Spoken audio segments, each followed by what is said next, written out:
Dear students, मैं हूं मुदिता और आप सभी का स्वागत है मुदिता आईएएस वॉरियर्स में।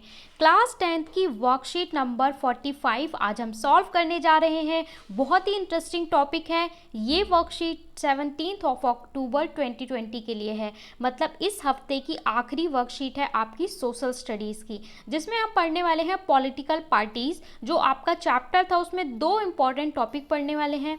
नंबर 1 है चैलेंजेस टू पॉलिटिकल पार्टीज़। हमारी जो पॉलिटिकल पार्टीज़ हैं उनके समक्ष क्या चुनौतियां हैं, उसे आपको डायग्राम की फॉर्म में दिखाया हुआ है कि ये चुनौतियां हैं और उन्हें एरो के जरिए अलग अलग सर्कल्स में दिखाया गया है। सबसे पहले लैक ऑफ ट्रांसपेरेंसी। नंबर 1 क्या है? लैक ऑफ ट्रांसपेरेंसी, यानी जो हमारी पॉलिटिकल पार्टी होती हैं इसमें ट्रांसपेरेंसी यानी कि पारदर्शिता की कमी होती है। देखिए, जो पॉलिटिकल पार्टी जैसे कि ए है तो इनके कुछ नियम होंगे और इनके कुछ पॉलिसीज़ होंगी, पर ये अपनी पॉलिसीज़ को जनता के सामने पूरी तरीके से ना तो रखते हैं और कई बार आपस में भी अपने जो नियम कानून हैं और इसके साथ में अपने जो विचार हैं उसे अपने लोगों के साथ पूरा ट्रांसपेरेंसी के तरीके से शेयर नहीं करते। मतलब कुछ लोगों को कुछ बताया जाता है और कुछ लोगों को कुछ बताया जाता है, जिससे अभाव हो जाता है ट्रांसपेरेंसी का।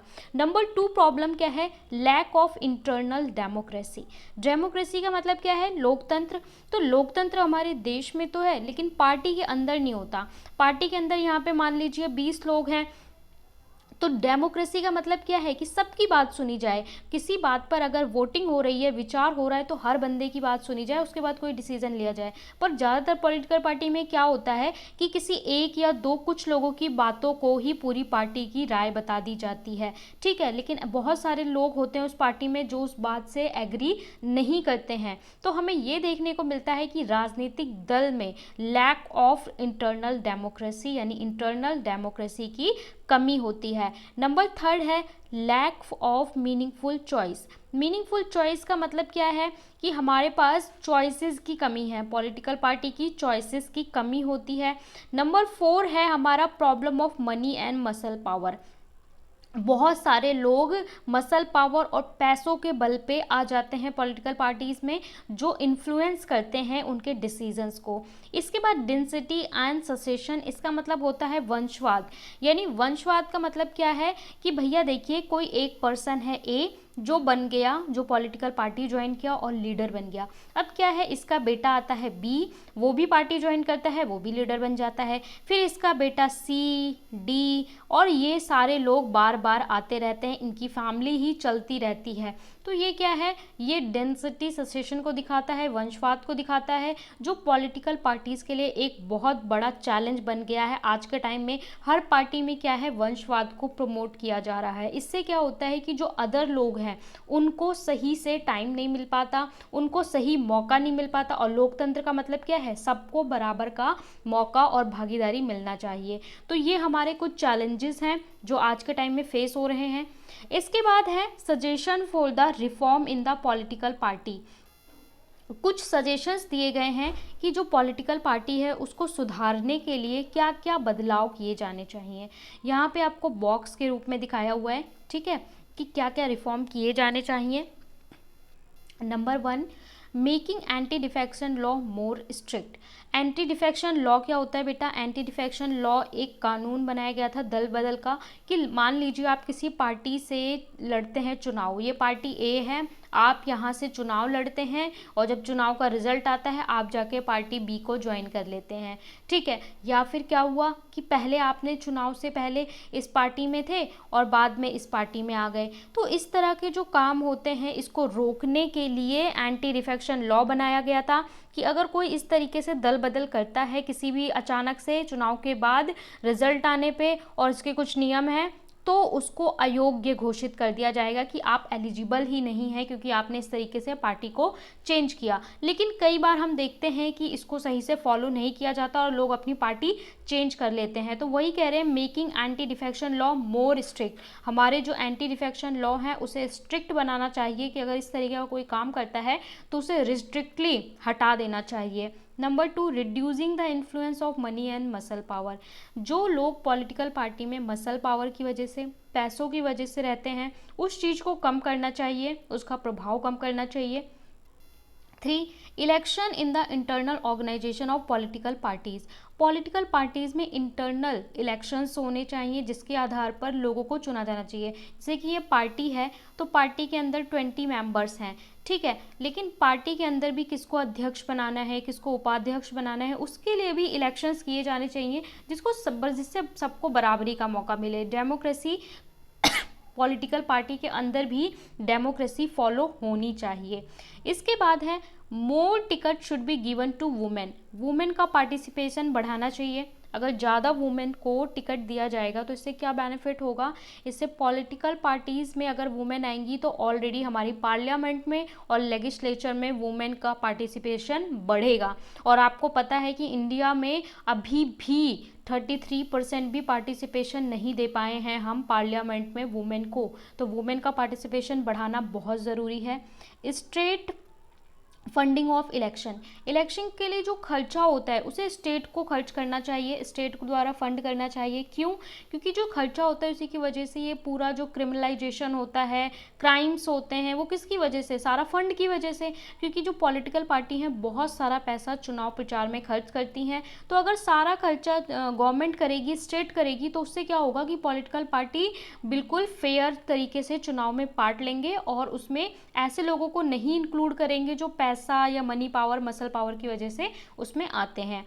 इसके बाद है transparency in the internal working of political party. Transparency होनी चाहिए उनके काम में भी, कि भाई जो काम आप कर रहे हैं, पॉलिटिकल पार्टीज काम कर रहे हैं, उसमें ट्रांसपेरेंसी लाएं जनता के सामने भी और अपनी पार्टी के अंदर भी, जिससे लोग उससे अवेयर रहें। तो ये कुछ ऐसे रिफॉर्म्स हैं जो अगर किए जाएं तो पॉलिटिकल पार्टी को काफ़ी अच्छा बनाया जा सकता है, जो हमारी डेमोक्रेसी के लिए भी बहुत इंपॉर्टेंट है। आज आपको 3 क्वेश्चंस दिए हैं। क्वेश्चन नंबर 1 है criminalization is a problem with Indian political parties. Do you agree with this statement? Give example in to support your answer. जो criminalization है ये पॉलिटिकल पार्टीज़ को प्रॉब्लम है, पॉलिटिकल पार्टीज़ के लिए, क्या आप इस स्टेटमेंट से एग्री करते हैं? अगर एग्री करते हैं तो अपने आंसर में सपोर्ट करते हुए अपना आंसर लिखिए। क्वेश्चन 2 में बोला है what are the major challenge to the political party in India. India में पॉलिटिकल पार्टी के लिए मेजर चैलेंज क्या है? थर्ड क्वेश्चन में बोला है suggest some ways to reform political parties in India. कुछ वेज बताइए, कुछ तरीके बताइए जिससे पॉलिटिकल पार्टी को रिफॉर्म किया जा सके।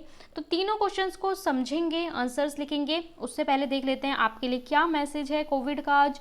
कोविड एप्रोप्रिएट बिहेवियर, जिसे कैप मैसेज कहते हैं, कि maintaining physical distance of 6 feet और 2 यार्ड, यानी कि 2 गज या 6 फीट की आपको दूरी बना के रखनी है लोगों से। जैसे इमेज में दिखाया हुआ है, आप कहीं पे भी जाते हैं, रोड पे जाते हैं, बात करते हैं, तो आपको दूसरे से कितना दूरी रखना है? 2 यार्ड्स का और 6 फीट का, ठीक है, और हमेशा मास्क को कैरी करना है। चलिए सॉल्यूशन पे चलते हैं।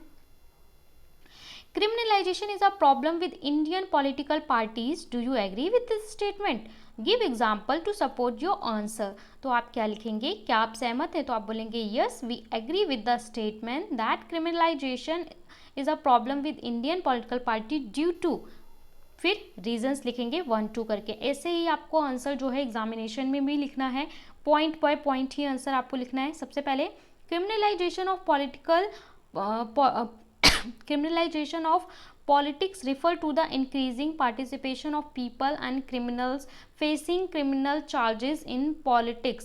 इसका मतलब, क्रिमिनलाइजेशन का मतलब क्या होता है? ऐसे लोगों का पॉलिटिकल पार्टी में पार्ट लेना जिनके ऊपर चार्जेस हैं, मतलब जिनके ऊपर मुकदमे चल रहे हैं, किसी तरह के चार्ज हैं, और उनको टिकट दे दिया जाता है और वो लोग पार्ट ले लेते हैं इलेक्शन में एंड जीत भी जाते हैं। तो इस तरीके को क्या होता है? ये होता है क्रिमिनलाइजेशन ऑफ पॉलिटिक्स। नंबर 2 है, सबसे पहले ये होता है और इनकी जो संख्या है लोगों की वो बढ़ती जा रही है, लगातार पार्टिसिपेशन लोगों का बढ़ता जा रहा है ऐसे लोगों का पॉलिटिक्स में। NCRWC report has confirmed that the number of person with serious criminal background is increasing in Indian politics. हमारी एक NCRWC रिपोर्ट ने ये कन्फर्म किया कि ऐसे लोग जो क्रिमिनल बैकग्राउंड से आते हैं उनकी संख्या लगातार बढ़ती जा रही है पॉलिटिक्स में, इंडियन पॉलिटिक्स में।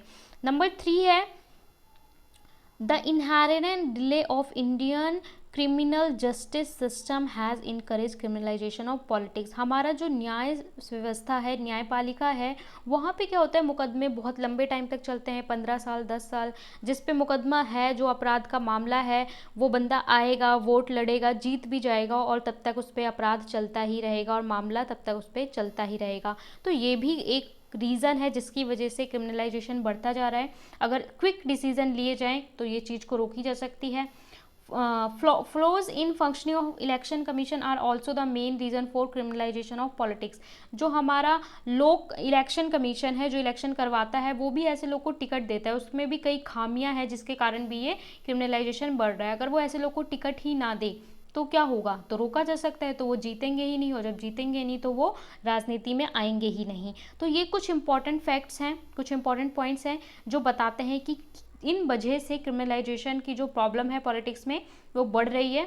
आंसर नंबर 1 आपका ये पूरे 4 पॉइंट्स हैं, इसी तरीके से आप लिखेंगे और एग्जाम में भी ऐसे ही आंसर्स देंगे। उसके बाद बोला है what are the major challenge to the political party in India.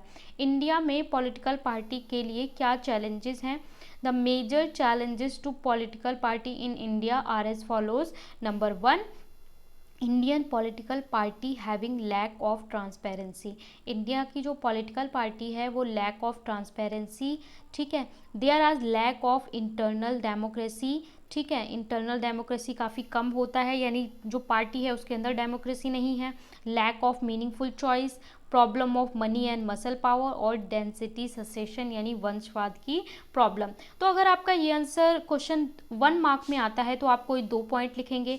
अगर ये 2 मार्क में आता है तो ये आप पूरा आंसर लिखेंगे। अगर ये आपका 3 और 4 मार्क्स का आता है तो आप इन पॉइंट्स को लिखेंगे और पॉइंट्स के अंदर में 2-2 लाइन आप ऐड कर देंगे, ठीक है। ये आपके सब पॉइंट हो जाएंगे और इसके अंदर आप आंसर्स को ऐड कर देंगे। तो इस तरीके से आप इस क्वेश्चन को हर मार्क्स में लिख सकते हैं। Suggest some ways for the reform in political party in India. आपको कुछ तरीके बताने हैं पॉलिटिकल पार्टी को रिफॉर्म करने के लिए, तो आप लिखेंगे some measure to improve Indian political party are follows. Number 1, making anti defection law more strict. हमारा जो एंटी डिफेक्शन लॉ है उसे और ज़्यादा सख्त बनाने की ज़रूरत है। Number 2, reducing the influence of money and muscle power. Money और मसल पावर के इन्फ्लुएंस को कम कीजिए। Election in the internal organisation of political parties. Internal organisation में पॉलिटिकल पार्टी में इलेक्शन होना चाहिए। More ticket should be given to women. Start funding of election, ठीक है, स्टेट फंडिंग ऑफ इलेक्शन, और transparency in the internal working of political parties. तो ये आपके कुछ पॉइंट्स हैं जिसे आप मेंशन कर सकते हैं। ऑलराइट, ये आपका आंसर नंबर 3 हो गया। 3 ही क्वेश्चंस थे आपके। स्क्रीनशॉट ले सकते हैं या फिर डिस्क्रिप्शन में लिंक दिया है टेलीग्राम का, वहाँ से टेलीग्राम को ज्वाइन कर ले और सारे आंसर आपको वहाँ पे रिटर्न फॉर्मेट में मिल जाएंगे। यहाँ पे हमने वर्कशीट नंबर 45 सॉल्व कर ली। आई होप आपको इस चैप्टर को पढ़ने में मज़ा आया होगा। पॉलिटिकल पार्टी आपके जो भी रिव्यू हैं कमेंट सेक्शन में मेंशन करें, ज़्यादा बच्चों के साथ शेयर करें और चैनल को सब्सक्राइब कर लें, क्योंकि यहाँ मिलते हैं आपको सारी वर्कशीट बिफोर 1 और 2 days with explanation and easy explanation. So bye bye, take care, मिलते हैं नेक्स्ट वीडियो में।